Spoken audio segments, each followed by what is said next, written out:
Assalamualaikum warahmatullahi wabarakatuh. Innal hamdalillah nahmaduhu wa nasta'inuhu wa nastaghfiruh wa na'udzu billahi min shururi anfusina wa sayyiati a'malina. May yahdihillahu fala mudilla lahu wa may yudlil fala hadiya lahu. Wa asyhadu an la ilaha illallah wahdahu la syarika lahu wa asyhadu anna Muhammadan 'abduhu wa rasuluh. Ya ayyuhalladzina amanu taqullaha haqqa tuqatih wa la tamutunna illa wa antum muslimun. Ya ayyuhan nasu taqu rabbakumul ladzi khalaqakum min nafsin wahidah wa khalaqa minha zawjaha wa batha minhuma rijalan katsiran wa nisaa'a wattaqullaha alladzi tasaaluna bihi wal arham innallaha kana 'alaikum raqiba. Ya ayyuhalladzina amanu taqullaha wa qulu qawlan sadida yuslih lakum a'malakum wa yaghfir lakum dhunubakum wa man yuti'illaha wa rasulahu faqad faza fawzan 'azima. Amma ba'd, fa inna asdaqal hadithi kitabullah wa khairal hadi hadi Muhammadin sallallahu alaihi wasallam wa syarrul umuri muhdatsatuha wa kullu muhdatsatin fid din bid'ah wa kullu bid'atin dhalalah wa kullu dhalalatin finnar. Ma'asyiral muslimin, ikhwani fillah wa akhwati rahimani wa rahimakumullah. Pertama-tama kita senantiasa bersyukur kepada Allah Azza wa Jalla. Kita senantiasa memujinya, senantiasa beribadah hanya kepadanya, karena memang tidak ada yang pantas untuk dipuja dan dipuji kecuali hanya Dia semata. Karena Dialah satu-satunya yang menciptakan kita, lalu memberikan nikmat-nikmatnya kepada kita. Kita diberikan nikmat sehat, nikmat waktu, dan kita dijadikan olehnya sebagai hamba-hambanya yang beriman. Kita diberikan hidayah dan taufik untuk mengenal tauhid dan berjalan di atas sunnah Nabi SAW. Kita berdoa kepada Allah Azza wa Jalla agar Allah senantiasa memberikan hidayahnya, taufiknya kepada kita untuk kita tetap istiqomah di atas jalan tauhid, istiqomah di atas sunnah Nabi SAW sampai kita diwafatkan di atas keduanya. Ma'asyiral muslimin, ikhwani fillah wa akhwati rahimani wa rahimakumullah. Insyaallah pada pertemuan sore hari yang berbahagia ini kita akan memulai pembahasan sebuah kitab yang insyaallah sudah banyak dibahas oleh para asatidzah kita. Nggak tahu di masjid ini kayaknya dibahas ya? Iya, Ustaz Husnul, Ustaz Ma'ruf. Nah, banyak asatidzah kita yang membahas tentang kitab At-Tauhid. Insyaallah apa yang dibahas oleh mereka sebenarnya jauh lebih dalam apa yang mereka sampaikan daripada apa yang kita kaji pada pertemuan sore hari ini. Akan tetapi demi untuk menegakkan tauhid, menjelaskan tauhid, karena itu merupakan hak Allah yang wajib ditunaikan oleh setiap di antara kita, maka kita pun juga ikut turut andil untuk menyadarkan umat dari bahaya kesyirikan dan menyadarkan umat tentang pentingnya tauhid. Inilah yang menjadikan para nabi dan rasul diutus oleh Allah. Tauhid inilah, gara-gara tauhid inilah Allah Azza wa Jalla menciptakan kita. Ya, antum bisa lihat di kitab tauhid itu, ayat pertama yang dibawakan oleh beliau ayat apa? Nah, surah Ad-Dzariyat ayat 56. Iya enggak? Ya. Wa ma khalaqtul jinna wal insa illa liya'budun. Tidaklah kami ciptakan jin dan manusia kecuali hanya untuk beribadah kepadaku. Liwahidun, agar mereka mentauhidkan aku. Jadi alasan utama Allah menciptakan kita hanya untuk tauhid. Maka seorang muslim tidak boleh bodoh terhadap tauhid ini, tidak boleh tidak tahu tentang masalah tauhid ini. Dan yang kedua, hadirin yang dimuliakan oleh Allah, sebagian di antara kita mungkin tatkala mendengar ada kajian tauhid, ada kajian yang membahas tauhid, terkadang sebagian di antara kita merasa malas. Sudah gitu-gitu aja yang dibahas. Nanti ya tauhid rububiyah, tauhid uluhiyah, tauhid asma wa ngono-ngono tok. Ya, kebanyakan di antara kita meremehkan tentang hal ini, sehingga dia menganggap sudah merasa aman dari tauhid, aman dari kesyirikan. Dia sudah merasa aman bahwa dirinya sudah pasti bertauhid kepada Allah Subhanahu wa taala. Maka ini adalah sebuah kesombongan yang luar biasa. Bagaimana tidak, seorang nabi saja, seorang rasul yang mulia sekelas Nabiullah Ibrahim alaihissalam, beliau khawatir dirinya terjatuh ke dalam kesyirikan, sampai-sampai beliau berdoa, wajnubni wa baniya an na'budal asnam. Ya Allah, jauhkanlah aku dan anak keturunanku dari menyembah berhala-berhala, dari berbuat kesyirikan. Nabi SAW pun juga berdoa kepada Allah Subhanahu wa taala, Allahumma inni a'udzubika an usyrika bika wa anni a'lam wa astaghfiruka lima la a'lam. Ya Allah, aku berlindung kepadamu dari aku berbuat syirik kepadamu, dan aku meminta ampunanmu tatkala aku berbuat syirik dalam keadaan aku tidak tahu, maka ampuni aku. Ini Nabi Muhammad SAW. Beliau khawatir dirinya terjatuh ke dalam kesyirikan, padahal beliau maksum. Ya, apalagi kita. Maka tidak ada yang menjadikan kita malas untuk belajar tauhid ini. Terus dimurajaah, ya, terus diulang-ulang kembali masalah tauhid ini sampai mengakar kuat di dalam diri kita. Hadirin yang dimuliakan oleh Allah Azza wa Jalla, insyaallah kitab tauhid yang akan kita bahas adalah sebuah kitab yang dikarang oleh seorang ulama yang lahir pada tahun 1115 Hijriah. Ya, beliau adalah ulama yang semangat untuk memurnikan kembali ajaran agama Islam yang sudah terkotori dengan kesyirikan ketika itu. Ya, ketika Anda membaca sejarah Syekhul Islam Muhammad ibn Abdul Wahhab At-Tamimi rahimahullah, beliau gencar mendakwahkan tauhid karena memang kesyirikan saat itu sangat menyebar dengan begitu luasnya. Kesyirikan ketika itu sama parahnya dengan kesyirikan di zaman sekarang. Bahkan sampai-sampai dikisahkan orang-orang meminta-minta kepada pohon yang dianggap keramat. Mereka seraya mendatangi pohon itu seraya mengatakan, ya fahlal fukhul zawijni qoblal haul. Wahai pohon kurma, ya, nikahkan aku, datangkan jodohku sebelum tahun depan. Yang jomblo jangan ditiru.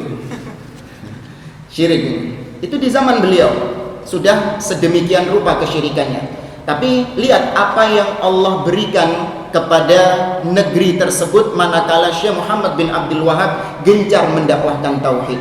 Jadilah negeri itu sekarang sebagai negeri yang paling ditegakkan tauhid di atas muka bumi ini. Ya, semoga Allah Subhanahu wa taala menjaga negeri As-Saudiyah atau Saudi Arabia. Itu karena salah satu dari jerih payah Syekh Muhammad bin Abdul Wahhab atas pertolongan dari Allah Subhanahu wa taala, beliau gigih memberantas kesyirikan dan mengembalikan umat kepada tauhid yang murni. Jamaah dimuliakan oleh Allah Azza wa Jalla, banyak sekali ulama-ulama yang mensyarah kitab tauhid yang dikarang oleh Syekh Muhammad bin Abdul Wahhab ini. Ada yang paling terkenal misalnya kitab Fathul Majid dan kitab Al-Qaulul Mufid. Ya, kitab Al-Qaulul Mufid ini kayaknya yang lebih memadai, lebih ringan untuk kita bahas. Ringan dalam artian dari segi penyampaian, dari segi bahasa, itu lebih mudah untuk dipahami oleh orang-orang yang awam seperti saya, seperti antum ini. Al-Qaulul Mufid inilah yang akan kita gunakan atau yang akan kita kaji. Al-Qaulul Mufid karangan siapa? Ada yang tahu?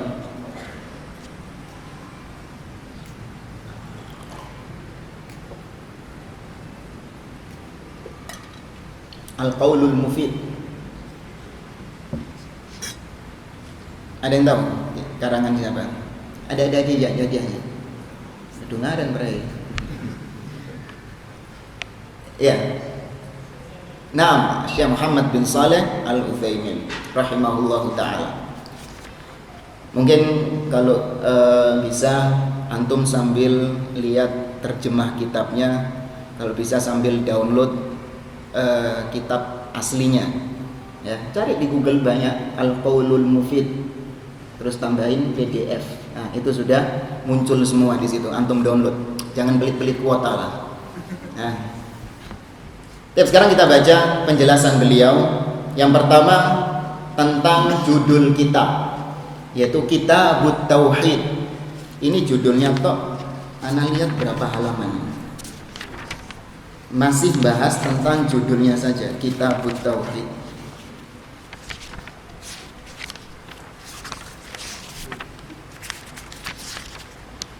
Nah, segini cukup nggak ini cuma satu pertemuan? Kayaknya nggak cukup.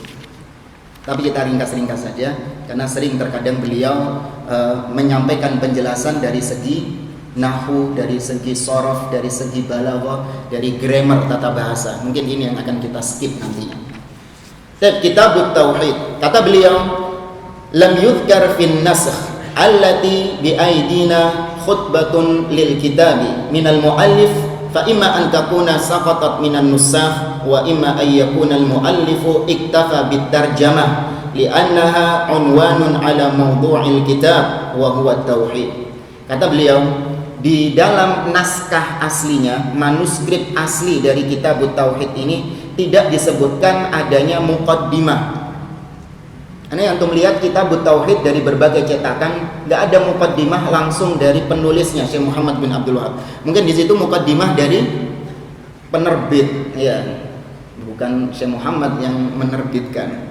Tapi tidak ada muqaddimah dari penulis sendiri. Kata beliau, kemungkinan yang terjadi karena memang naskahnya hilang, ya, manuskripnya hilang, atau bisa jadi penulis mencukupkan diri dengan apa yang ada di dalamnya, ya, tidak pakai muqaddimah, mencukupkan diri dengan isi daripada kitab tersebut. Karena kitab yang akan kita kaji ini adalah kitab yang penuh dengan dalil-dalil. Qala Allah, qala Rasul, qala Allah. Sedikit mungkin penjelasan dari Syekh Muhammad bin Abdul Wahab, ya, sangat sedikit. Kebanyakan diantaranya adalah dalil-dalil dari Al-Quran dan As-Sunnah. Wal kitab bimakna maktubun, ay maktubun bil qalam atau bimakna majmu'un min qawlihim wa hiya al majmu'atu minal khair. Kata beliau, kata-kata kitab itu dalam bahasa Arab maknanya adalah yang tertulis dengan pena atau yang semisal dengannya, yang terkumpul dari ucapan-ucapannya, ya, atau yang semisal dengan itu. Amma tauhid fahuwa fil lughah masdaru wahhada syai'a idza ja'alahu wahidan. Kata-kata tauhid itu berasal dari kata-kata atau dari kata kerja wahada yuwahidu, yang artinya adalah ja'alahu wahidan atau ja'lu syai' wahidan, menjadikan sesuatu itu cuma satu saja, satu-satunya. Ya, sering kita permisalkan, kalau saya mengatakan bahwa di meja ini banyak barang-barang, ada mikrofon, ada gelas, ada tisu, ada bendera, ada HP. Manakala saya jadikan meja ini hanya satu saja yang ada di atasnya, yaitu cuma mikrofon saja, nggak ada bendera, nggak ada HP, nggak ada ini semuanya, maka dalam segi bahasa itu disebut dengan wahada, ya, menjadikan satu, cuma satu-satunya, menjadikan sesuatu cuma satu-satunya.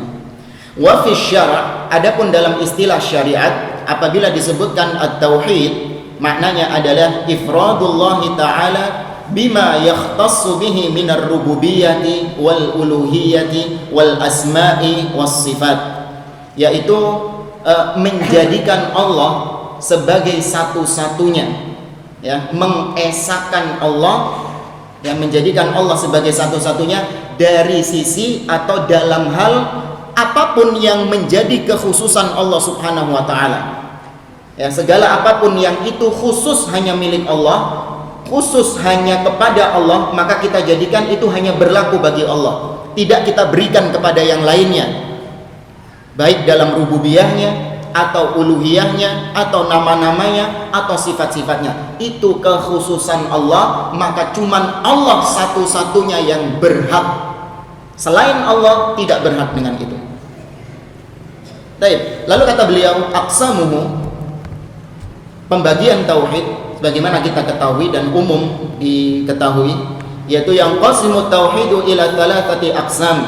Tauhid terbagi menjadi 3, tauhidur rububiyah atau yang lebih singkatnya adalah tauhidur rabb. Ya, tauhidur rabb, karena rububiyah diambil dari kata-kata ar-rabb. Nanti akan kita bahas.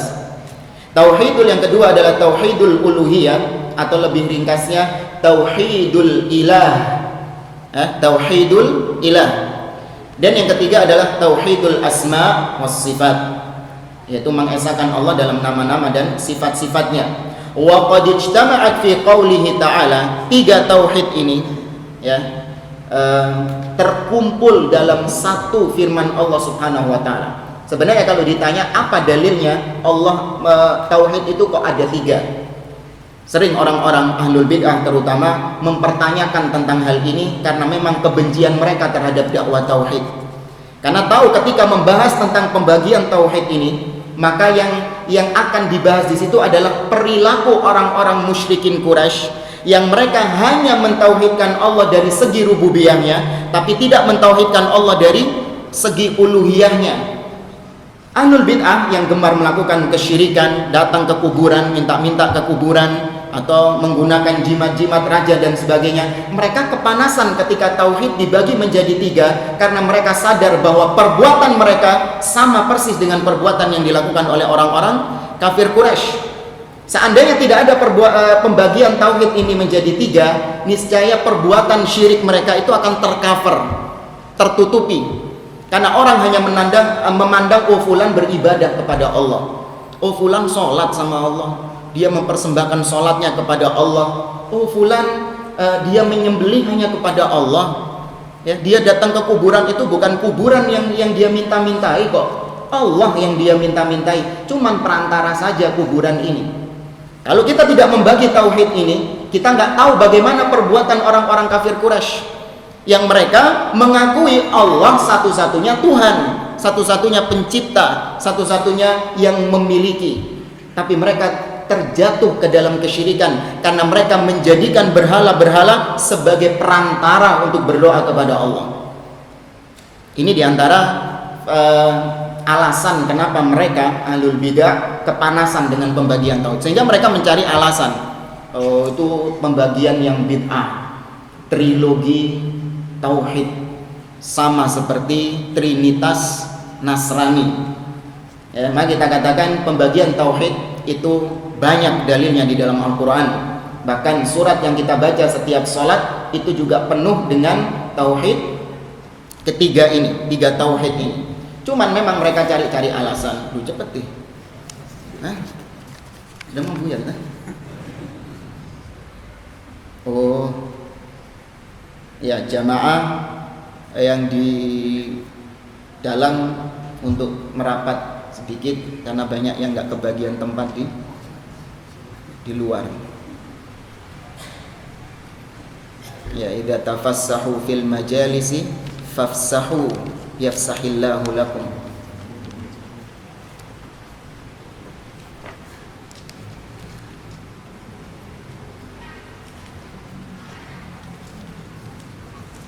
Baik, hadirin yang dimuliakan oleh Allah, satu dalil yang menunjukkan bahwasanya tauhid itu terbagi menjadi 3. Ya, tauhid itu terbagi menjadi 3 adalah firman Allah Azza wa Jalla yang ada di dalam surah Maryam.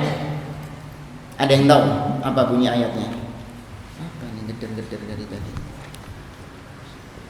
Ini kan? Kayak ada HP di sini. Please biarin. Ada yang tahu ayatnya? Satu dalil tapi mencakup satu ayat tapi mencakup 3 tauhid tadi. Allah berfirman dalam surah Maryam ayat yang ke-65. Kata Allah Subhanahu wa taala, Rabbus samawati wal ardi wama bainahuma fa'budhu wastabir li'ibadatihi hal ta'lamu lahu samia. Dialah Allah Rabbus samawati wal ard, pemilik langit dan bumi, Rabbnya langit dan bumi dan apa yang ada di antara keduanya. Tauhid rububiyah jelas disebutkan Rabbus samawati wal ard. Fa'budhu wastabir li'ibadatihi, beribadahlah kepada Dia hanya beribadah kepada Dia dan bersabarlah tatkala beribadah kepada Dia. Tauhid al-uluhiyah. Hal ta'lamu lahu samia. Apakah kau tahu ada yang serupa dengan Allah dari nama-nama dan sifat-sifatnya? Tauhid asma wa sifat. Ya, antum hafalkan dalil ini. Ya, kalau ditanya sama orang-orang apa pembagian tauhid menjadi 3 ini. Tapi mereka banyak ngeles. Oh, tapi kan di situ nggak disebutkan tauhid yang qasimu ila qismain. Tauhid itu dibagi menjadi 3. Mereka cari dalil yang sesuai dengan keinginan mereka. Ya, padahal ini hanya sekedar para ulama memudahkan saja. Ya, untuk memudahkan saja agar kita memahami jenis-jenis tauhid tersebut. Baik, jenis yang pertama tauhidur rabb atau tauhid ar-rububiyah. Kata beliau, huwa ifradullahi azza wa jalla bil khalqi wal mulki wat tadbir, yaitu mengesahkan Allah, menjadikan Allah sebagai satu-satunya yang menciptakan, yang memiliki, merajai, menguasai, dan yang mengatur. Ini 3 inilah makna Rabb. Ya, 3 inilah makna Rabb. Secara bahasa itu juga bisa dipahami makna Rabb itu ada 3, yaitu al-khalq atau al-khaliq yang menciptakan, al-malik yang memiliki, merajai atau menguasai atau yang semisal dengannya, dan yang ketiga adalah al-mudabbir yang mengatur, yang memelihara dan seterusnya. Itu makna Rabb. Dari segi bahasa, Rabb itu bisa digunakan oleh selain Allah Subhanahu wa ta'ala dari segi bahasa. Seperti misalnya kalau saya memiliki mobil itu, maka dari segi bahasa saya dikatakan ana rabbu hadhihi sayyarah. Aku adalah Rabbnya mobil itu. Maksudnya apa? Pemilik, ya, yang memiliki mobil itu. Itu umum berlaku dari segi bahasa. Bukan berarti saya adalah Tuhannya mobil itu, enggak. Ya, ini terjadi dahulu ketika di zaman Abroha. Tatkala Abroha menyerang Ka'bah, mau menghancurkan Ka'bah, enggak bisa kan? Abroha menyita atau menjarah harta benda milik orang-orang Mekah. Ketika itu yang dijarah sama Abroha adalah unta-unta milik kakeknya Rasul Shallallahu Alaihi Wasallam. Siapa? Abdul Muttalib. Disita unta-untanya. Abdul Muttalib marah. Didatangi Abroha, diminta kembali unta-untanya itu. Kata Abroha, jitu minal Yaman lihat mil Ka'bah. Ente ngapain ngurusi ini unta-unta ini? Aku datang jauh-jauh dari Yaman, kata Abroha, untuk menghancurkan Ka'bah. Semestinya itu kau ngurusi Ka'bah itu loh. Bentar lagi mau tak hancurkan Ka'bah itu. Kok malah ngurusi unta-unta? Tinggalkan sudah unta-unta ini. Apa kata Abdul Muttalib? Abdul Muttalib mengatakan, ana Rabbul Ibil. Aku adalah Rabbnya unta-unta itu. Maksudnya apa?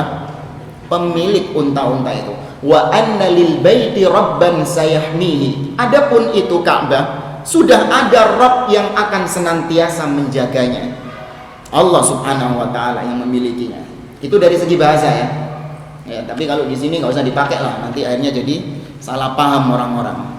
Jadi ditulis ana rabbu hadzal bait. Aku adalah Rabbnya rumah ini. Nah, orang nggak paham nanti jadinya ini orang ngaku Tuhan. Jangan, itu dari segi bahasa. Baik. Fa ifraduhu bil khalqi ay ya'taqida al insanu annahu la khaliqa illallah. Maksudnya mengesahkan Allah dari segi penciptaan, bahwa Allah satu-satunya yang mencipta. Itu maksudnya adalah kita wajib mengimani bahwa tidak ada yang mampu untuk menciptakan kecuali hanya Dia saja, kecuali hanya Allah saja. Ustaz, ada yang menciptakan selain Allah. Tuh buktinya, yang menciptakan lampu siapa? Thomas Alva Edison. Yang menciptakan apa? Telepon, Alexander Graham Bell. Itu kan disebut pencipta, tapi tidak disebut khaliq dalam bahasa Arab, ya, tapi disebut sebagai sani', penyusun atau perangkai saja dia. Dia bukan pencipta, karena kalau dikatakan pencipta adalah mengadakan sesuatu yang sebelumnya nggak ada. Lu kan benar Ustaz, lampu kan sebelumnya memang nggak ada. Ya bukan lampunya, tapi bahan-bahan yang ada di lampunya itu sudah ada sebelumnya. Dia cuma nyusun saja terus jadi lampu. Itu bukan menciptakan. Tapi kalau Allah Azza wa Jalla menciptakan dari sesuatu yang tidak ada, bahan dasarnya tidak ada memang. Allah yang mengadakan itu tahu-tahu jadi ada. Baik. Itu kita yakini, tidak ada yang menciptakan selain Dia. Qala ta'ala ala lahul khalqu wal amru. Ya.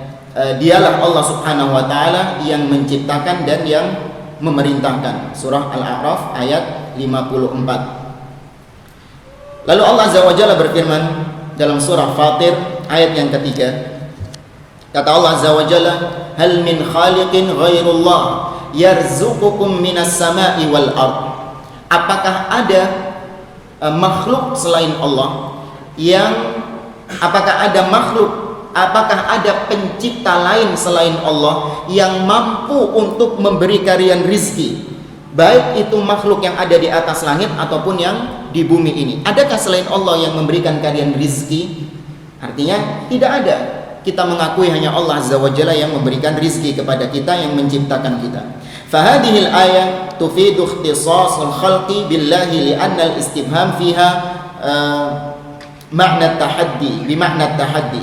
Ayat tadi memberikan pemahaman kepada kita bahwa pengkhususan atau penciptaan itu hanya dikhususkan kepada Allah Subhanahu wa taala. Karena tanda tanya di situ, apakah ada pencipta lain selain Allah? Itu bukan tanda tanya dalam artian butuh jawaban, tidak.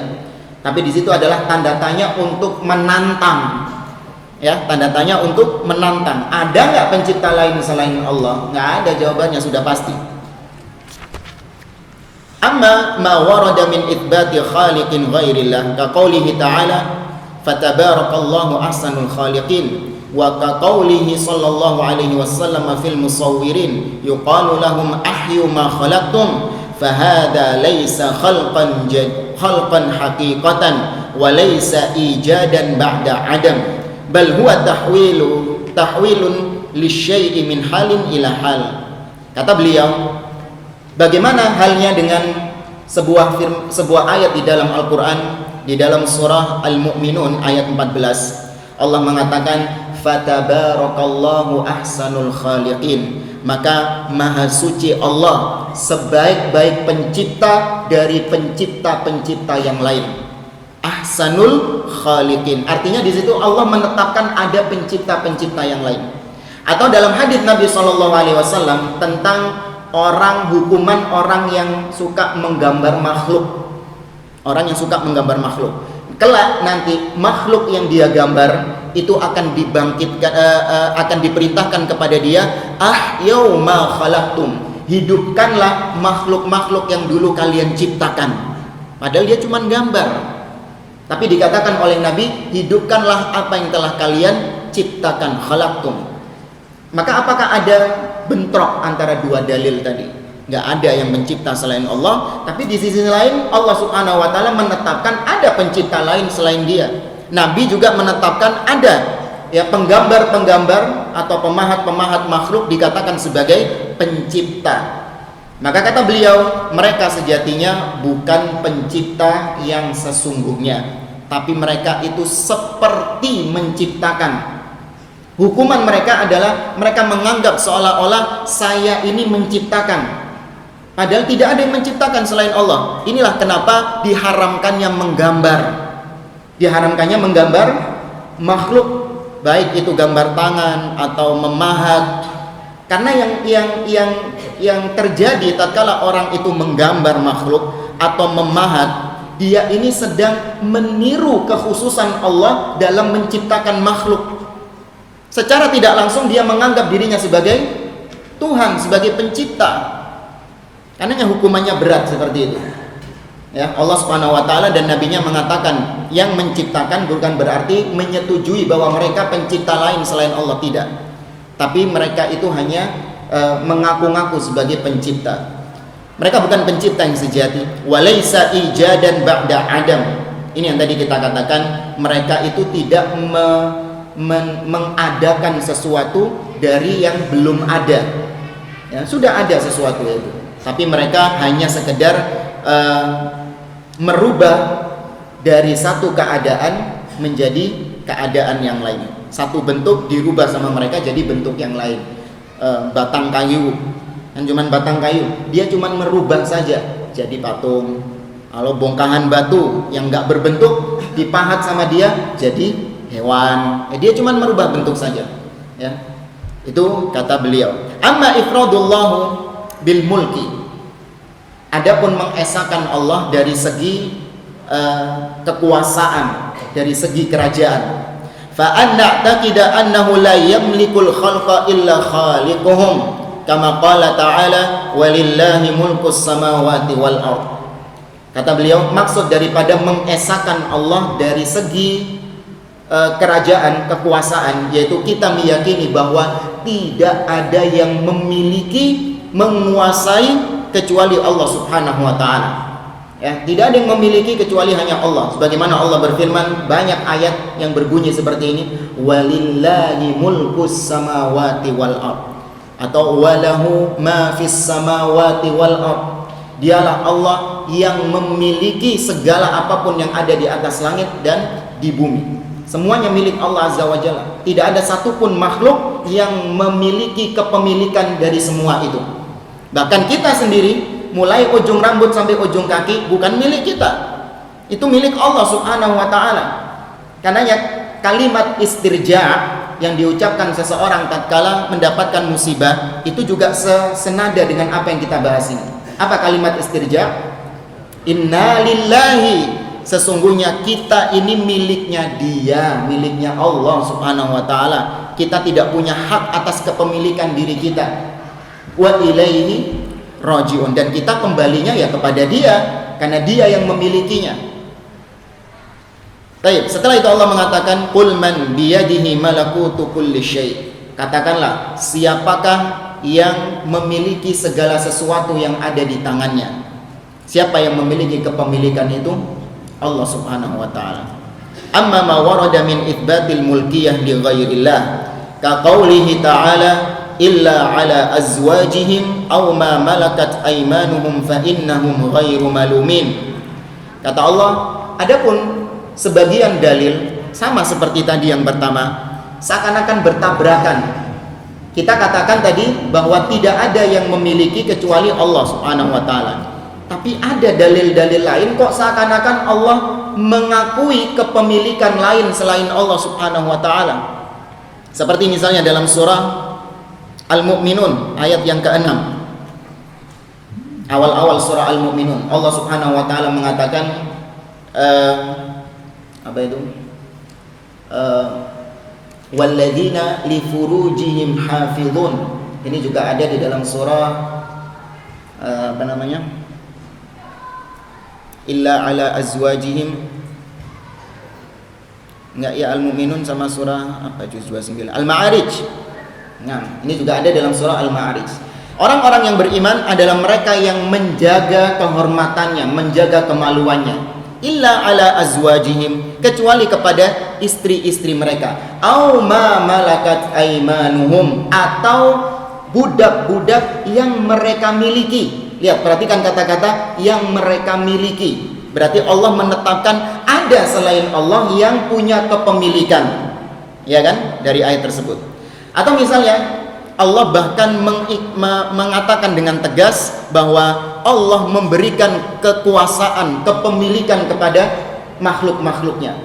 Seperti dalam surah Ali Imran, Allah mengatakan qulillahumma malikal mulk tu'til mulka man tasha wa tanzi'ul mulka mimman tasha wa tu'izzu man tasha wa tudhillu man tasha biyadikal khair innaka ala kulli syai'in qadir. Dialah Allah yang memiliki segala kepemilikan. Dia memberikan kekuasaan, kepemilikan kepada siapa yang Dia kehendaki, dan Allah mencabut kepemilikan itu dari siapa saja yang Dia kehendaki. Ini seakan-akan bertabrakan antara satu dengan yang lain.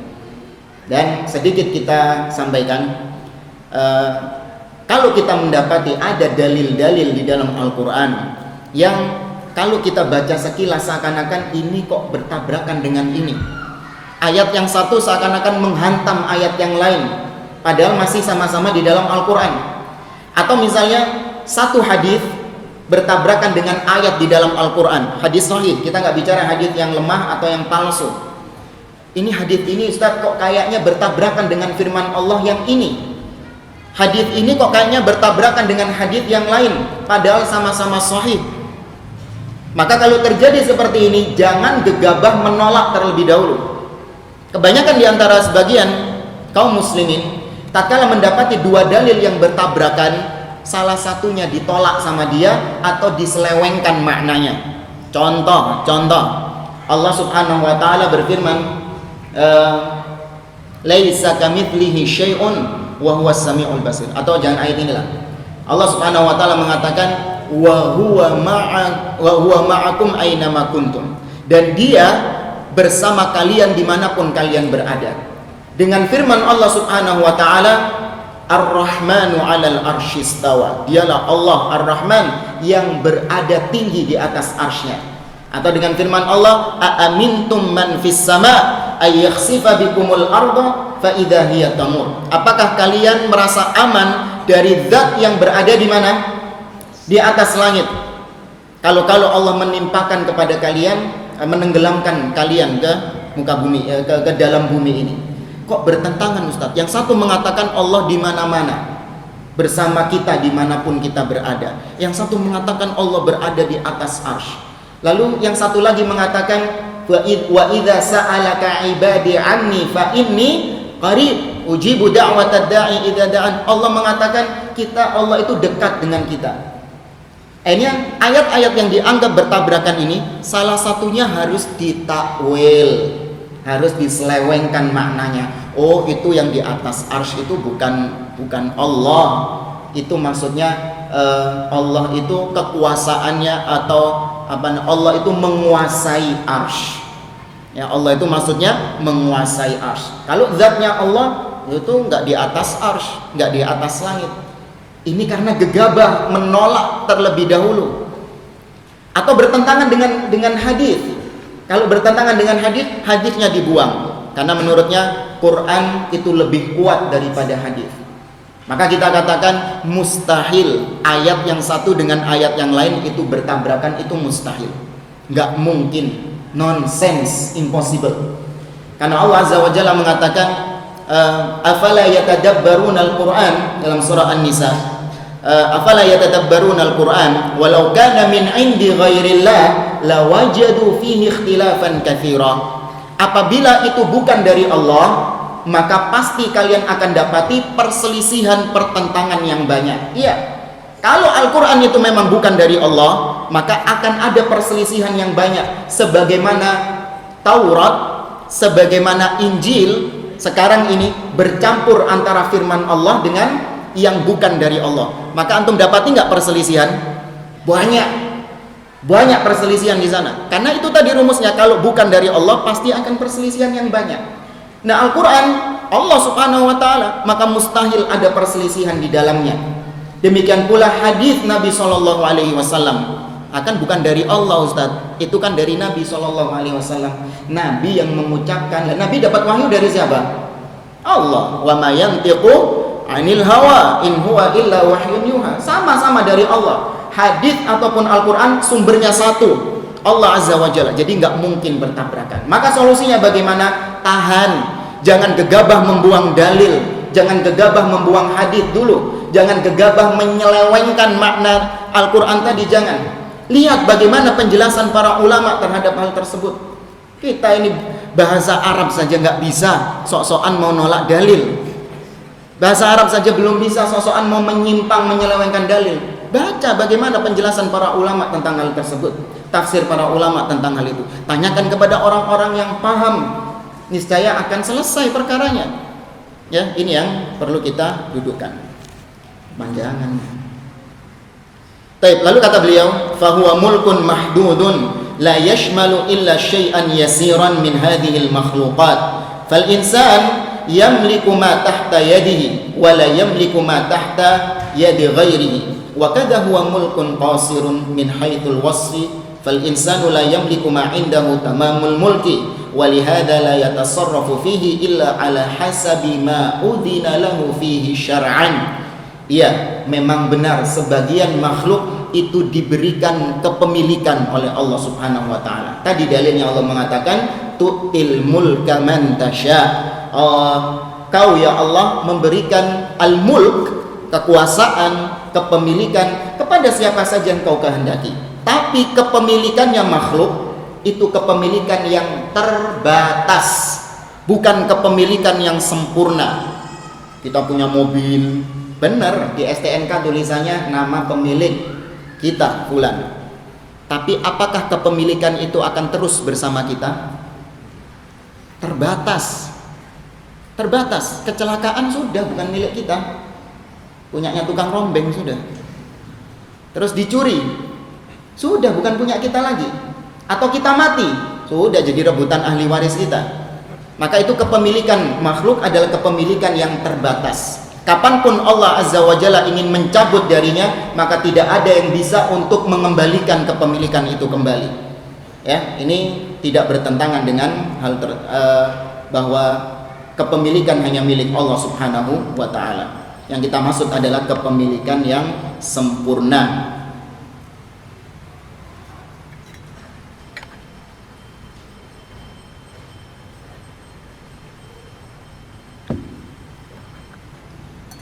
Wa amma ifradullahu bitadbir, adapun mengesahkan Allah dari segi at-tadbir, yaitu Allah lah satu-satunya yang mengatur, memelihara. Ini kita masih berbicara tentang makna Rabb atau tauhid rububiyah. Fahuwa ayya'taqidal insan annahu la mudabbira illallah wahdah, yaitu seorang muslim wajib meyakini di dalam dirinya, ya'taqid, ada i'tiqad, akidah di dalam dirinya. Ya, pernah kita sampaikan akidah maknanya adalah ma'taqadal insan i'tiqadan jaziman la yatatarraqu fihi minasyak. Apa yang diakidah adalah apa yang diyakini oleh manusia seseorang dengan keyakinan yang pasti, yang tidak terbetik di dalamnya keraguan barang sedikit pun. Nggak ada keraguan sama sekali. Itu namanya al-aqidah. Dan pernah pula kita bahas, sering kita bahas bahwa al-aqidah yang tadi kita katakan definisinya terbagi menjadi dua. Ada al-aqidah as-sahihah dan al-aqidah al-batilah. Keyakinan yang sahih dan keyakinan yang batil. Kapan kita katakan keyakinan itu sahih dan kapan kita katakan keyakinan itu batil? Keyakinan yang sahih adalah keyakinan akidah yang bersumber Al-Quran dan Sunnah berdasarkan apa yang dipahami oleh para salaf. Adapun akidah yang batil adalah akidah yang bersumber dari selain yang tadi. Mau sumbernya mimpi, mau sumbernya bisikan jin, mau sumbernya Taurat, mau sumbernya Injil, mau sumbernya kitab apapun selain Al-Quran dan Sunnah berdasarkan pemahaman para salaf, itu bukan sumber akidah kita. Ya, itu bukan sumber akidah kita. Baik, satu-satunya Allah satu-satunya yang mengatur. Tidak ada yang bisa mengatur alam semesta ini, mengatur makhluk-makhluknya, menguasai, memelihara makhluk-makhluknya kecuali hanya Dia saja. Ya, kecuali hanya Dia saja dari dalam memberikan rizki, menghidupkan, mematikan, menjadikan bagi dia berpasang-pasangan, memiliki anak, keturunan, hasil panen dan seterusnya. Kita nggak boleh meyakini, Ustaz, ada selain Allah yang bisa mengatur, ada selain Allah yang memelihara. Ini keyakinan yang syirik dalam rububiyah. Yang orang musyrikin jahiliyah saja tidak sampai pada kesyirikan yang ini. Mereka tidak sampai pada taraf kesyirikan yang ini. Beda dengan kesyirikan di zaman sekarang, sudah sampai pada tahap kesyirikan dalam rububiyah. Mereka meyakini ada selain Allah yang bisa memelihara, ya, menanamkan tanaman, menurunkan hujan, ya, mengatur alam semesta. Bagaimana keyakinan sebagian orang pawang hujan itu bisa memindahkan awan hujan. Bodoh, bahlul. Sebagian orang meyakini Nyi Roro Kidul dialah yang menahan bala dari kita, yang memberikan yang menjaga kita dari mara bahaya. Itu keyakinan-keyakinan yang termasuk syirik dalam rububiyah. Artinya kita serikatkan Allah Subhanahu wa taala dengan Nyi Roro Kidul. Itu maksudnya syirik. Menserikatkan, mempartnerkan, menjadikan Nyi Roro Kidul sebagai partnernya Allah. Tuh. Itu makna syirik. Ya, karena syirik itu bukan berarti cuman nyembah kepada Nyi Roro Kidul lalu nggak kenal sama Allah. Enggak. Syirik adalah musyarakah, barengan.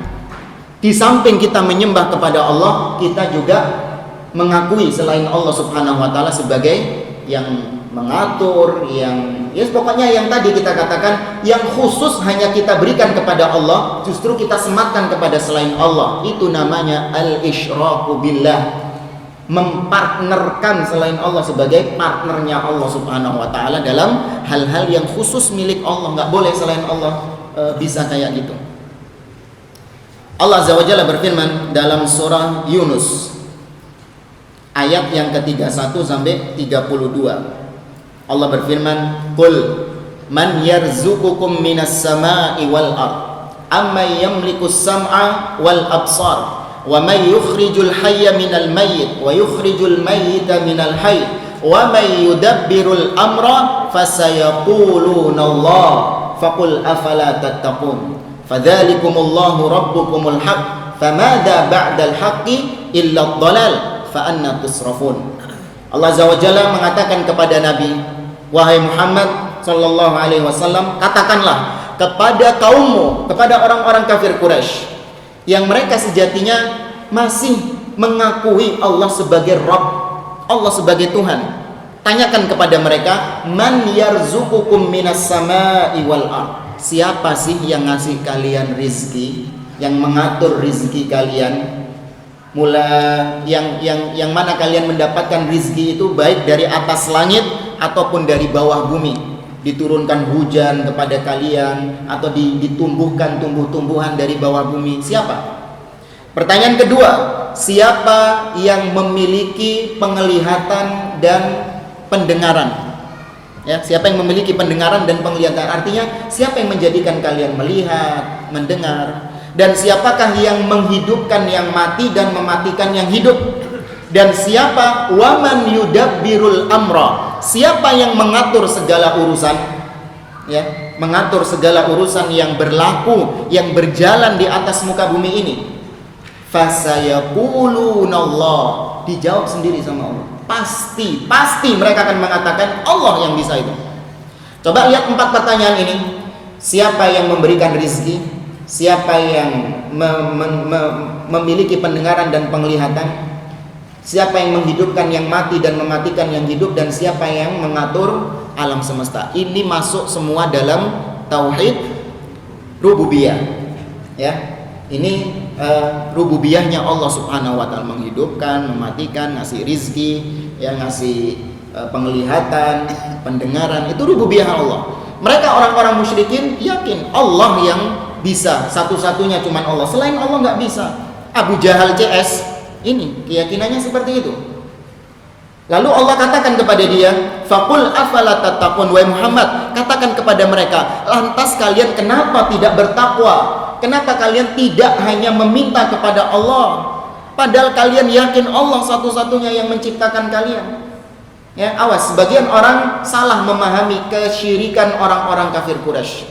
Dianggap orang-orang kafir Quraisy itu meyakini bahwa Lata, Uzza, Manat, Hubal itu sebagai pencipta mereka. Nggak ada orang kafir Quraisy yang berkeyakinan seperti itu. Abu Jahal kalau ditanya apakah Lata ini menciptakan saya? Enggak, bukan Lata yang menciptakan saya. Apakah Hubal ini menciptakan saya? Enggak. Allah yang menciptakan kami, yang ngasih rizki kepada kami. Cuman ini berhala-berhala, ya cuman sekedar perantara kita untuk kita mendekatkan diri kepada Allah Subhanahu wa taala. Ma na'buduhum illa liyuqarribuna ilallahi zulfa.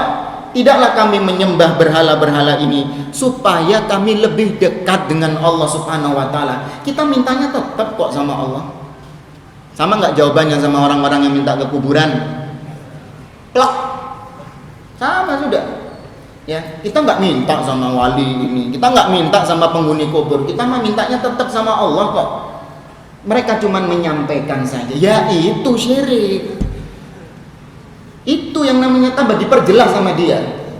Ya, kan kita lucu, kita katakan, ini kalian melakukan perbuatan kayak gini, itu syirik. Enggak, kita enggak melakukan kesyirikan. Kita mintanya kepada Allah. Kita cuma minta-minta di sini itu supaya sebagai perantara saja, wasilah saja. Lu tambah dijelas no. Ya itu syirik. Persis seperti orang-orang kafir Quraisy. Ya. Baik, fadzalikumullahu rabbukumul haq. Kata Allah Subhanahu wa taala, itulah Allah Rabb kalian yang hak, yang satu-satunya yang benar.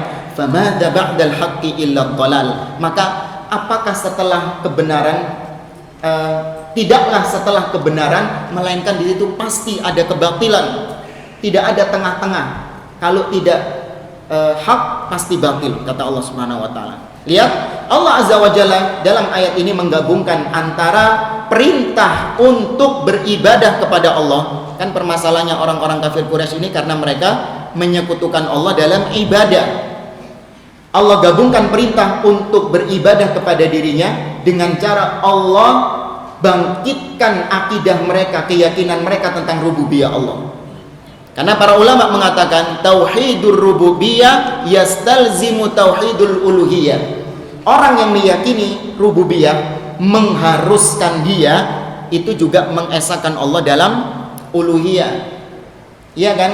Karena Allah yang dia mengakui Allah yang ngasih kehidupan. Selain Allah nggak ada yang ngasih kehidupan. Allah yang ngasih rizki, makan, minum, tempat tinggal dan sebarang. Nggak ada selain Allah yang bisa ngasih makan dan minum.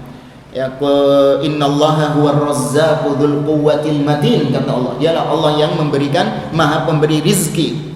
Dia yang menghidupkan, mematikan, mengatur alam semesta. Hanya Allah Subhanahu wa taala.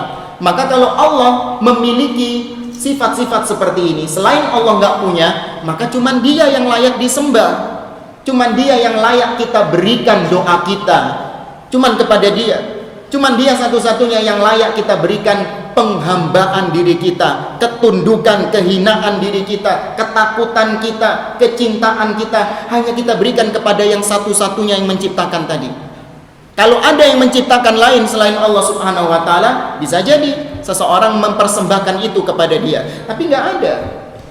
Hanya Allah. Karena yang di sini Allah Subhanahu wa taala menggabungkan tauhid rububiyah dan uluhiyah. Seperti dalam surah Al-Baqarah.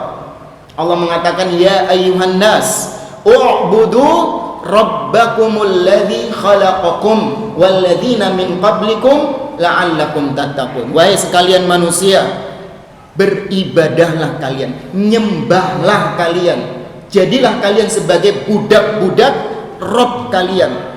Ya, Rabb mesti satu, yang menciptakan kalian dan orang-orang sebelum kalian. Ya, ini juga menjadi jawaban bagi kita. Kalau kita ditanya kenapa kita Ahlus Sunnah wal Jamaah As-Salafiyun tidak mau minta-minta kepada kuburan, jawabannya ini: yang dikubur itu bukan Rabb. Ya, yang dikubur itu bukan Rabb. Dia itu adalah marbuh, yang diciptakan. Dan kalau sudah yang diciptakan, pasti butuh kepada yang menciptakan. Ngapain saya minta kepada yang fakir, yang miskin? Saya mintanya kepada yang kaya lah. Kenapa kita tidak menyembah kepada syaitan? Sama, syaitan itu marbuh, bukan Rabb. Dia itu diciptakan, tidak bisa berdiri sendiri. Dia butuh kepada yang menciptakannya, yaitu Allah Subhanahu wa taala. Maka kenapa saya meminta kepada yang membutuhkan itu tadi, yang fakir, yang miskin tadi? Gak waras, Pak. Ada orang minta-minta kepada orang miskin. Antum butuh fulus misalnya, minta sama orang gelandangan, masuk akal gak? Ya, dia gak punya apa-apa kok. Dia tidak punya apa-apa, makan aja susah, tidur saja juga, tempat tinggal saja susah. Kita datang minta-minta kepada dia, minta makan, kampleng lah. Saya makan aja susah kok. minta kepada yang kaya. Ya, minta kepada yang kaya, Allah Subhanahu wa taala.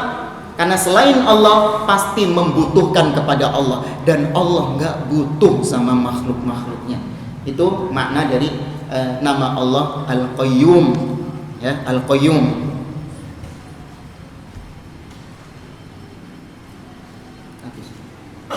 Kurang 5 menit. 15 menit. Baik, setelah itu, wa amma tadbirul insan fa mahsurun bima tahta yadihi wa mahsurun bima udhina lahu fihi syar'an. Adapun manusia atau makhluk memang dia memiliki kekuatan untuk mengatur. Ya, sebagian makhluk diberikan oleh Allah Subhanahu wa taala untuk mengatur. Akan tetapi pengaturan yang dimiliki oleh makhluk, oleh manusia itu sama seperti tadi, terbatas. Ya, terbatas saja, tidak bisa dia mengatur secara keseluruhan. Katakanlah misalnya peraturan-peraturan yang ada, ya nggak usah jauh-jauh peraturan lalu lintas lah. Polisi memiliki kuasa, memiliki power untuk mengatur lalu lintas. Tapi apakah sempurna pengaturannya dia? Nggak sempurna. Buktinya ya ada kecelakaan. Ya, nggak sempurna pengaturannya. Ya, beda dengan Allah Subhanahu wa taala, kepemilikannya sempurna. Bisa jadi setelah dia mengatur, mau sampai berapa lama dia mengatur lalu lintas, capek pulang sudah, mau terus-terusan berhenti di situ. Ya, itu pengaturan manusia yang terbatas. Seorang ayah kepada keluarganya itu juga memiliki diberikan oleh Allah pengaturan, dia bisa mengatur keluarganya, tetap terbatas. Seorang ayah cuma bisa mengatur keluarganya ketika apa yang ada di depan matanya saja dilihat. Di luar itu anaknya mau ya apa nggak tahu, orang tuanya nggak bisa ngatur dia. Di sekolah bagaimana, di kampus bagaimana, nggak tahu orang tuanya. Wa hadzal qismu minat tauhid lam yu'arid fihi al-musyrikun alladzina bu'itsa fihimur rasul sallallahu alaihi wasallam bal kanu muqirrina bihi. Kata penulis, jenis tauhid inilah yang tiga yang tadi kita sebutkan, tauhidur rabb, yang meliputi tiga, yaitu al-khaliq, al-malik, dan al-mudabbir. Ya, yang tiga tadi itu kata beliau adalah jenis tauhid yang tidak ada satupun orang musyrik yang menentangnya. Ya, tidak ada orang musyrik yang mana di situ Nabi SAW diutus kepada mereka, tidak ada satupun yang menentang tauhid ini. Karenanya sering kita sampaikan, kalau seandainya la ilaha illallah itu, kan Nabi dakwahnya la ilaha illallah. Kalau la ilaha illallah itu maknanya adalah tidak ada Tuhan selain Allah, la rabba illallah kalau di bahasa Arab kan, karena Tuhan itu Rabb. La rabba illallah. Kalau kata-kata la rabba illallah inilah yang diserukan oleh Nabi. Nabi datang ke orang-orang kafir Quraisy, pasar-pasar didatangi, ya ma'syara Quraisy, qulu la rabba illallah. Wahai orang-orang Quraisy, katakanlah la rabba illallah. Kira-kira diiyakan enggak ajakan ini? Setuju. Orang-orang Quraisy setuju semuanya. Nggak ada yang menentang la rabba illallah, tidak ada. Tapi tatkala Nabi mengatakan qulu la ilaha illallah, katakan tidak ada ilah, artinya ma'bud, yang disembah, yang diminta-mintai, yang dipersembahkan, tidak ada yang bisa dipersembahkan kepadanya kecuali hanya kepada Allah Subhanahu wa taala. Baru dikebukin di situ, baru dipukuli di situ. Ya, sama zaman dahulu seperti zaman sekarang juga demikian. Ya, Anda ketika fokus dari tauhid rububiyah, ya cuman sekedar rekreasi, biasa rekreasinya itu ke gunung atau melihat pemandangan-pemandangan, ya, tadabbur alam. Istilahnya tadabbur alam. Yang ditekankan cuman rububiyah saja. Ini ciptaan Allah. Inna fi khalqis samawati wal ardh wa ikhtilafil laili. Ini semua ciptaan Allah, gunung-gunung. Terus, ya sudah, ini ciptaan Allah gitu aja. Ya. Tujuannya adalah untuk menanamkan kalau kau mengakui ini ciptaan Allah, maka jangan kau meminta-minta, mempersembahkan apapun yang kau miliki kepada selain Dia. Ya, tapi katakanlah qul inna sholati wa nusuki wa mahyaya wa mamati lillah. Ya, hanya milik Allah, hanya untuk Allah hidup kita, mati kita, ibadah kita, doa kita, semua hanya milik Allah Subhanahu wa taala. Di antara dalil yang lain yang menunjukkan bahwa orang-orang kafir Quraisy mereka meyakini tauhid rububiyah adalah firman Allah dalam surah Az-Zukhruf ayat yang ke-9. Allah mengatakan wala in sa'altahum man khalaqas samawati wal ard la yaqulunna khalaqahunnal azizul alim. Apabila engkau bertanya kepada mereka wahai Muhammad sallallahu alaihi wasallam, siapa yang menciptakan langit dan bumi, maka niscaya mereka akan menjawab yang menciptakannya adalah Al-Azizul Hakim, yaitu Allah Subhanahu wa taala. Fahum yuqirruna bi anna Allah huwal ladzi yudabbirul amra. Maka mereka meyakini bahwa Allah lah satu-satunya yang mengatur segala urusan. Wa huwal ladzi biyadihi malakutus samawati wal ard. Dan mereka orang-orang kafir Quraisy juga meyakini bahwa segala apapun yang ada di atas langit dan bumi itu berada di tangan Allah, berada di bawah kepemimpinan Allah atau kepemilikan Allah Subhanahu wa taala. Walam yunkirhu ahadun ma'lumun min bani Adam falam yaqul ahadun minal makhluqin inna lil alam khaliqaini mutasawiyain. Tidak ada satupun manusia yang pintar yang bodoh, baik yang bahkan yang gila sekalipun, ya nggak tahu ya kalau gila-gila yang parah, tidak ada yang mengingkari satupun bahwa ada pencipta selain Allah Subhanahu wa taala. Tidak ada yang mengatakan bahwa Tuhan itu pencipta itu ada dua. Ya, pencipta itu ada dua. Ingat, pencipta bukan yang disembah. Bedakan antara yang menciptakan dengan yang disembah. Orang-orang Nasrani yang mereka menjadikan sesembahan mereka tiga tapi satu, satu tapi tiga, dan tiga itu satu, nggak tahu ya apa. Mereka yang mengatakan demikian. Kalau ditanya siapa yang menciptakan segala sesuatu, bukan Yesus jawabannya, tapi Bapa. Ya, Bapa, Al-Ab. Orang-orang Hindu, siapa yang menciptakan, yang mengatur segala urusan? Sesembahan mereka banyak. Ada dewa ini apa? Brahma, Siwa, Wisnu, apa? Krishna. Hindu. Enggak. Ya, dewa-dewa mereka banyak. Itu hanya sekedar sesembahan. Tapi yang menciptakan itu satu. Yang menciptakan itu satu, bukan dewa-dewa yang tadi. Siapa? Brahmana kalau nggak salah ya. Hah? Wisnu. Bola. Tapi ya, kita pernah dialog dengan beberapa orang-orang Hindu itu, satu yang menciptakan. Yang lain itu ya apa ya? Iya. Cuman sekedar wasilah saja. Orang Yahudi pun juga demikian, sama seperti orang Nasrani. Mereka mengakui bahwa yang menciptakan cuma satu. Ya, pernah kita sampaikan, awal kitab mereka saja, kitab Kejadian, sudah mencatat tentang akidah mereka bahwa yang menciptakan hanya satu. Ya, tertulis di sana Bereshit bara Elohim et hashamayim ve et haaretz. Pada awal mulanya Elohim, bara Elohim, dialah Elohim Tuhan yang menciptakan et hashamayim as-samawat, kalau bahasa Arabnya menciptakan langit, ve et haaretz, dan yang menciptakan aretz al-ard, menciptakan bumi. Itu di awal-awal kitab Kejadian di Bible sudah mengukuhkan tentang akidah yang satu ini.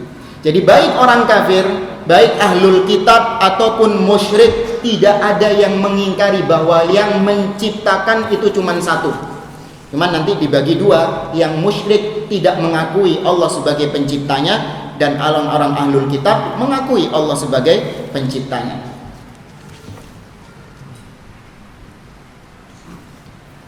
Yes.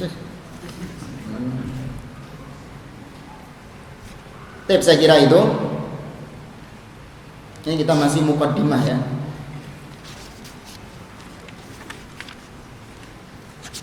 Karena nyantum kalau bisa download lah kitab Al-Qaulul Mufid.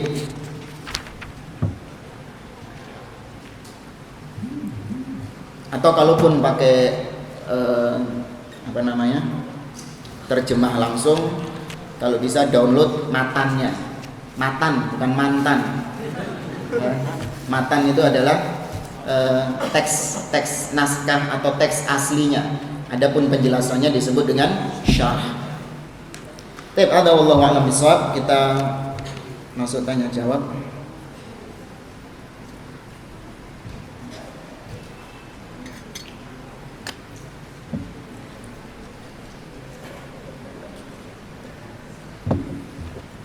Disebutkan di sini, saya mau tanya bagaimana pendapat Ustadz tentang jamaah tabligh yang keluar berdakwah 3 hari, 40 hari, 4 bulan, 9 bulan nggak ada, hamil. Apakah belum sempurna iman seseorang kalau belum berdakwah? Dan apakah kita harus berdakwah seperti mereka? Karena baginda Rasulullah SAW dulunya juga berdakwah seperti itu. Tahu dari mana? Kapan Nabi SAW berdakwah 4 hari, 40 hari, 4 bulan? Datangkan dalil. Kalau tidak, Anda berdusta atas nama Nabi SAW. Ya, man kadzaba alayya muta'ammidan falyatabawa maq'adahu minan nar. Barang siapa yang berdusta atas namaku, siapkan baginya tempat duduknya di neraka. Waliyadzubillah. Ya, maka tidak ada cara dakwah seperti yang mereka lakukan. Mereka berdakwah bagaimanapun keadaannya, memiliki ilmu ataupun tidak memiliki ilmu, mereka semangat berdakwah. Ini kesalahan yang nggak bisa ditolerir lagi. Bahkan mereka menuduh Nabi SAW berdakwah tanpa ilmu. Ya, Nabi dituduh berdakwah tanpa ilmu karena beliau menyampaikan, padahal Al-Quran diturunkan secara berangsur-angsur, katanya kan, ya kan, Al-Quran diturunkan secara berangsur-angsur. Tapi Nabi sudah berdakwah. Beda sama Nabi Musa. Kalau Nabi Musa mendapatkan Taurat, itu sudah langsung satu paket, sudah langsung dapat Taurat. Hari itu juga sudah dapat Taurat. Tapi Nabi SAW mendapatkan Al-Quran secara berangsur-angsur. Tuh kan berarti Nabi berdakwah tanpa nunggu dapat Al-Quran secara utuh. Kita katakan benar, memang Nabi SAW berdakwah ketika Al-Quran belum utuh secara total dalam masa proses penurunan wahyu. Tapi Nabi SAW tidak berani berkata kecuali dengan Al-Quran yang telah diturunkan kepadanya. Antum ingat kisah tentang bagaimana Nabi SAW ditanya oleh orang kafir Quraisy tentang 3 pertanyaan. Ini orang kafir Quraisy yang diketuai oleh An-Nadhr ibnul Harith berangkat ke Madinah, ketemu sama orang-orang Yahudi, tanya kepada orang Yahudi, gimana caranya ngetes Nabi? Di kota kami ada orang yang ngaku-ngaku jadi Nabi. Gimana kita bisa tahu kalau dia Nabi atau bukan? Kata orang Yahudi, tes dengan 3 pertanyaan. Apa itu? Tentang Ashabul Kahf, kisah Ashabul Kahf. Lalu Dzulqarnain, dan yang ketiga tentang ruh. Ya, tentang ruh, bagaimana hakikat ruh. Ketika ditanyakan oleh Nabi SAW, dijawab langsung enggak sama Nabi? Enggak. Ya, itu tandanya Nabi SAW tidak punya ilmu, dan beliau tidak berani mengatakan hal tersebut karena enggak punya ilmu. Beliau nunggu wahyu dari Allah, nunggu ilmu dari Allah Subhanahu wa taala. Bukan sok-sokan maksudnya ini enggak. Sampai berhari-hari bahkan wahyu tidak kunjung turun. Karena apa? Beliau lupa mengucapkan insya Allah. Ma'ruf sudah kisahnya. Itu dalil bahwa Nabi tidak berani berucap kecuali dengan ilmu. Maka bagaimana mungkin orang-orang yang jamaah tabligh, mereka tidak memiliki ilmu tapi berani mereka berdakwah. Apa yang mereka sampaikan?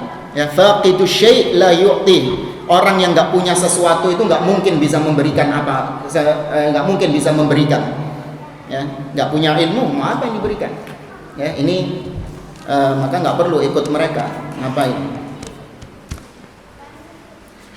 Apakah ada wasilah yang dibolehkan? Kalau ada, bagaimana? Ya, wasilah yang dibolehkan ada 3, kata para ulama. Wasilah mencari perantara, itu disyariatkan, diperintahkan bahkan di dalam Al-Quran. Allah mengatakan, ya ayyuhalladzina amanu taqullaha wabtaghu ilaihil wasilah. Wahai orang-orang yang beriman, bertakwalah kepada Allah dan carilah wasilah. Apa wasilah yang diperbolehkan? Yang pertama adalah wasilah perantara dengan nama-nama dan sifat-sifat Allah. Ya, kita berdoa ya Rahman, ya Rahim sebelum kita menyampaikan hajat kita, ya, menyampaikan proposal kita kepada Allah, kita awali dengan wasilah perantara tadi, dengan memanggil nama-nama Allah. Allah idza du'iya bi asma'ihi ajab.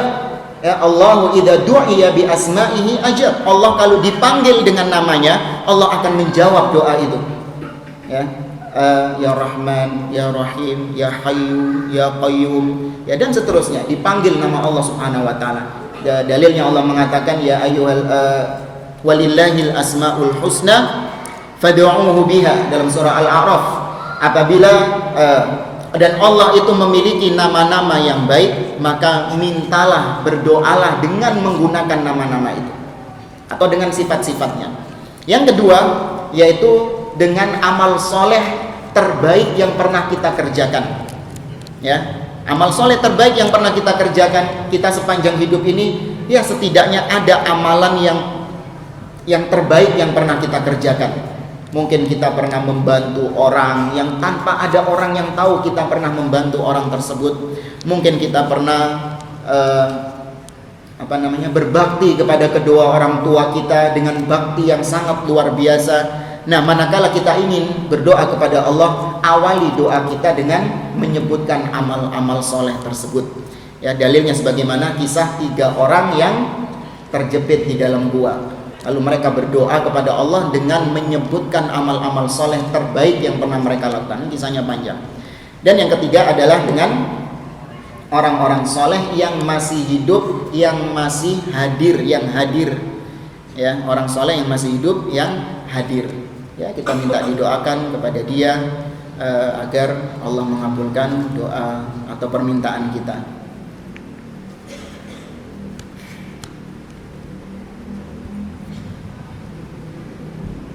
Tapi bagaimana caranya terhindar dari rasa was-was ketika habis buang air besar dan kecil? Saya biasanya selalu was-was dalam hati saya, apakah ini sudah bersih atau belum? Padahal saya merasa itu sudah sangat bersih. Setelah meninggalkan WC saya kembali lagi karena dalam hati saya masih ada keraguan.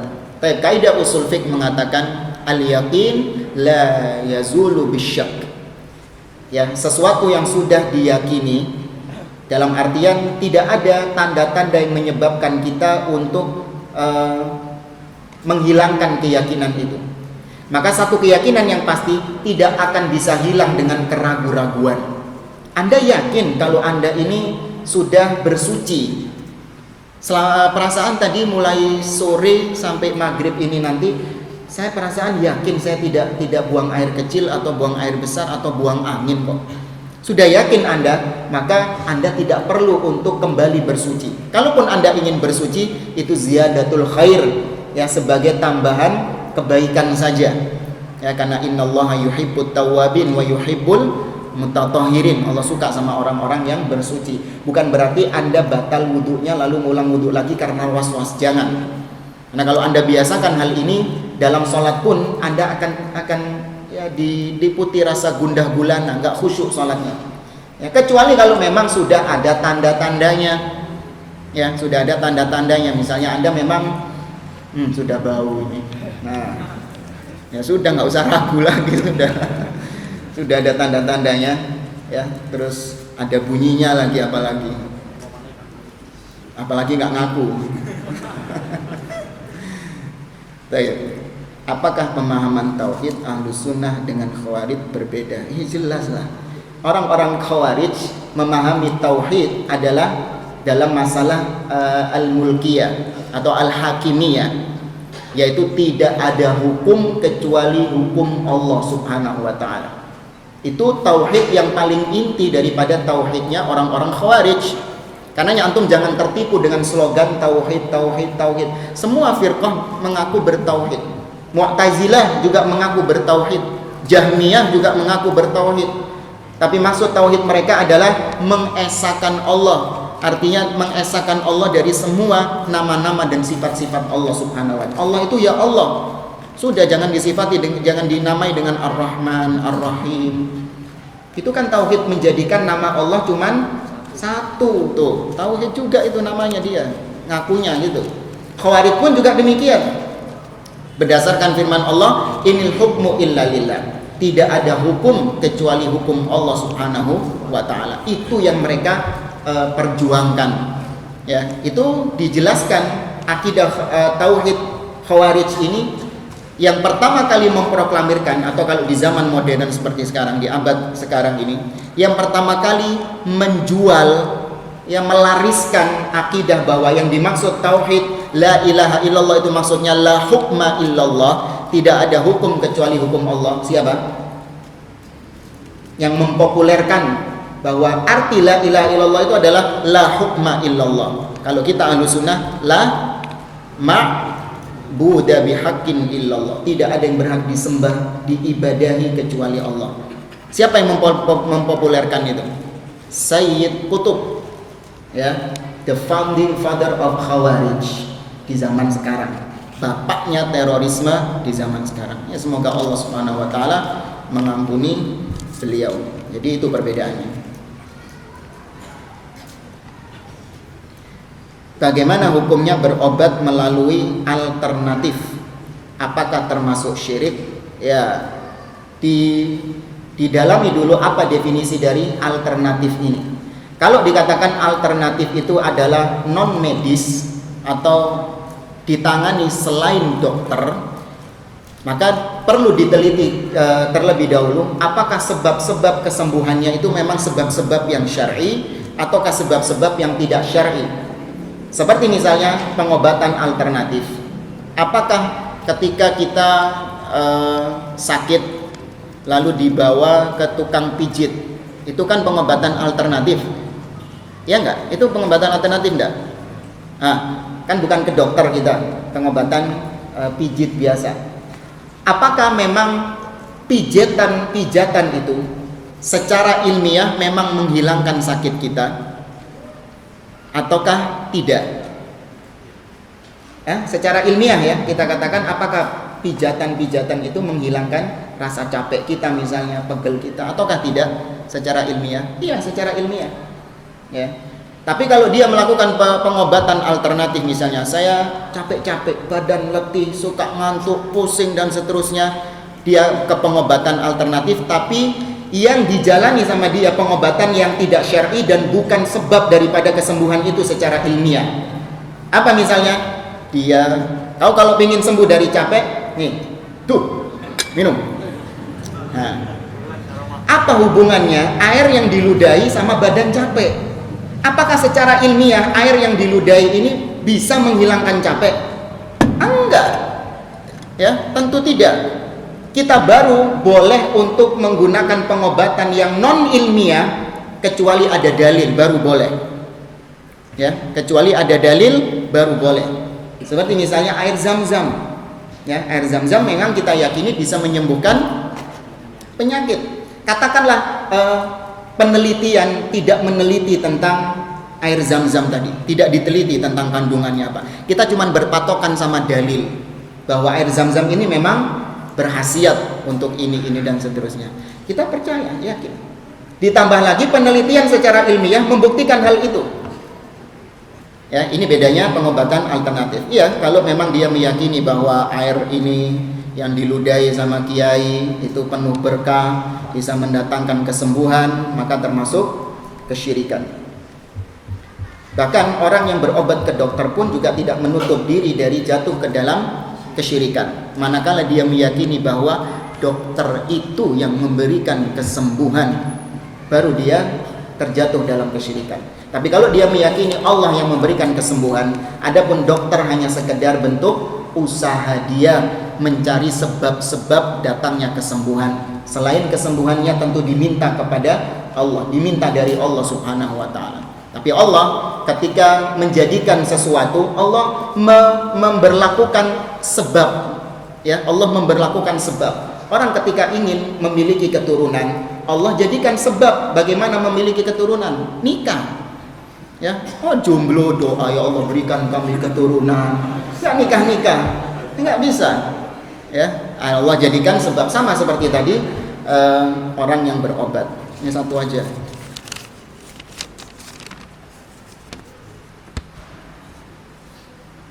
Duh, ini suruh merapat lagi nih. Sudah tadi. Bagaimana dengan ziarah wali yang mana semarak dilakukan oleh masyarakat sekarang ini? Apakah juga merupakan kesyirikan? Tergantung. Kalau di situ dia melakukan praktek kesyirikan, meminta-minta kepada wali tersebut, memanggil-manggil, ya, meskipun tujuannya adalah untuk berdoa kepada Allah melalui perantara wali itu, maka jatuh syirik. Tapi kalau dia melakukan ziarah itu, dia tidak meminta-minta kepada wali yang telah mati tadi, dia ke sana justru mendoakan orang yang telah mati tersebut, maka jatuh ke dalam perbuatan bid'ah. Karena Nabi SAW tidak pernah memerintahkan kepada kita untuk kita bersusah payah melakukan perjalanan panjang atau safar kecuali ketiga masjid, ketiga tempat. Ya, selain ketiga masjid tersebut, kita nggak boleh melakukan wisata religius ke kuburan fulan, ke wali fulan, itu nggak boleh. Ustaz, tujuannya kan untuk mendoakan kematian. Meskipun tujuannya mendoakan kematian, nggak boleh safar jauh-jauh dengan alasan niat ibadah. Orang-orang yang melakukan ziarah-ziarah seperti itu, yang melakukan wisata-wisata religi, dia berkeyakinan nggak kalau perjalanannya itu adalah perjalanan spiritual? Iya nggak? Iya kan? Itu perjalanan ibadah.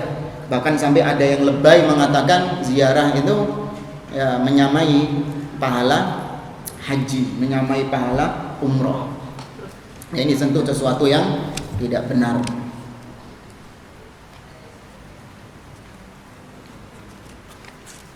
Itu betul ini jawabannya.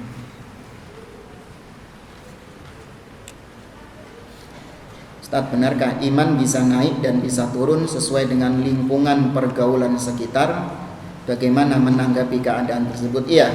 Ya, para ulama sepakat, dan ini yang membedakan antara akidah Ahlussunnah wal Jamaah dengan akidah apa yang tidak meyakini iman bisa naik turun. Itu akidahnya apa? Murji'ah.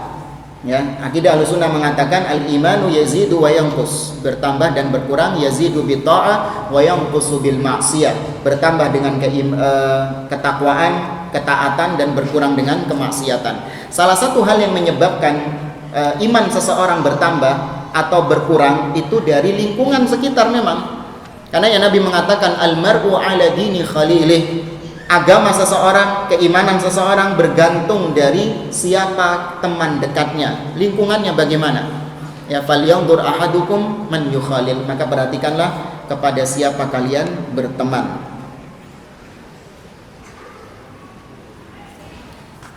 Cukup ya, kira-kira. Afwan, pertanyaan yang belum terbaca, insyaallah tulisan antum sudah dicatat sebagai amal soleh di sisi Allah Subhanahu wa taala. Hada wallahu a'lam bishawab. Apabila itu benar datangnya dari Allah, apabila ada kesalahan dari diri saya pribadi, qulu qouli hadza subhanakallahumma rabbana wa bihamdik asyhadu an la ilaha illa anta astaghfiruka wa atubu ilaik. Wa akhiru da'wana alhamdulillahi rabbil alamin. Wassalamualaikum warahmatullahi wabarakatuh.